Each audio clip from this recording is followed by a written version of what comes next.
ప్రభు నామమున మీ అందరికీ వందనాలు.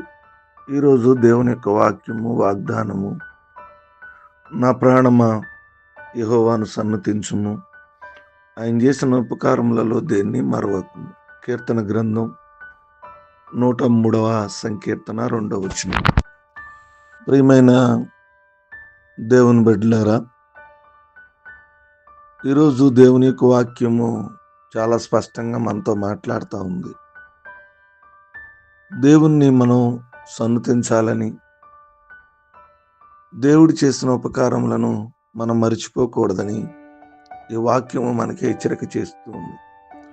ఎందుకు దేవుణ్ణి స్తుతించాలి అంటే, మనము ప్రాణముతో సజీవంగా ఉన్నందుకు. ఎన్నో పరిస్థితులు, ప్రాణాపాయ స్థితిలోకి వెళ్ళిపోయే పరిస్థితులు, మన యొక్క ప్రాణమును కోల్పోయే పరిస్థితులు, ఎన్నో సమస్యలు, శ్రమలు, ఇబ్బందులు వచ్చినప్పుడు దేవుడు మన జ్ఞాపకం చేసుకుని సజీవులుగా లెక్కించి మనము ప్రాణంతో ఉండడానికి కారణమైనందుకు, సజీవుల లెక్కలో లెక్కించినందుకు ఆయన చేసిన ఉపకారాల్లో దేన్ని మర్చిపోకుండా ఆయన మనం సన్నుతించాలి అని దేవుని యొక్క వాక్యం సెలవిస్తుంది.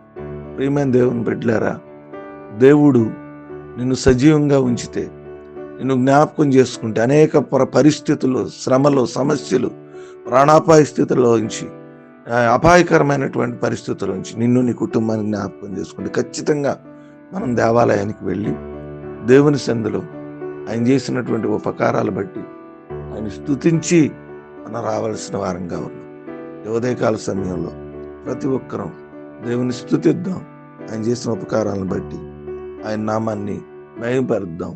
ఆయన చేసిన మేలు మర్చిపోకుండా జ్ఞాపకం చేసుకుందాం. ఈ కొద్ది మాటలు దేవుడు మన వెనుకలో ఫలించి ఆశీర్వదించుగాక. ఆమేన్. ప్రార్థన చేసుకుందాం, తల్ల వంచుకుందాం. మహోన్నతుడును, మహాపరిశుద్ధుడును, సర్వాధికారి, నిరంతరము స్తోత్రార్హుడైన మా తండ్రి, మీ ఘనమైన మహిమగల నామానికి వందనాలు. రాత్రంతా కాచారు. మరొక శ్రేష్టమైన దినాన్ని మా జీవితంలో మీరు అనుగ్రహించినందుకు మీ స్తోత్రం. వేకుని లేచి మిమ్మల్ని ఆరాధించాం. మీ వాక్యం ద్వారా మాతో మాట్లాడారు. మీరు చేసిన ఉపకారాలు ఏది మర్చిపోబాకన్నారు. ఈరోజు మేము సజీవులుగా ఉన్నామంటే, క్షేమంగా ఉన్నామంటే కేవలం మీరు చేసినటువంటి ప్రతి ఒక్క ఉపకారాన్ని బట్టి మీ నామానికి స్తుతి స్తోత్రం తెలియజేస్తాం. మమ్మలను, మా కుటుంబాలను ప్రభు జ్ఞాపకం చేసుకోండి. ప్రతి కుటుంబాన్ని బలపరచండి. నేను బలహీనులుగా, అనారోగ్యంగా వారిని జ్ఞాపకం చేసుకోండి. ప్రభు జ్వరాలతోనూ, బలహీనులుగాను, నేను అనారోగ్యాలతో ఉన్న ప్రతి బిడ్డని భద్రపరచండి. వివాహ దినాలు, పుట్టినరోజు జరుపుకున్న వారిని జ్ఞాపకం చేసుకోండి. ప్రయాణాలు ఉన్న వారిని జ్ఞాపకం, ప్రతి ఒక్కరిని దేవాలయానికి వెళ్ళి మిమ్మల్ని ఆరాధించే కృప మాకు దయచేయమని ప్రార్థన చేస్తున్నాం, నడుచున్నాం తండ్రి. ఆమేన్.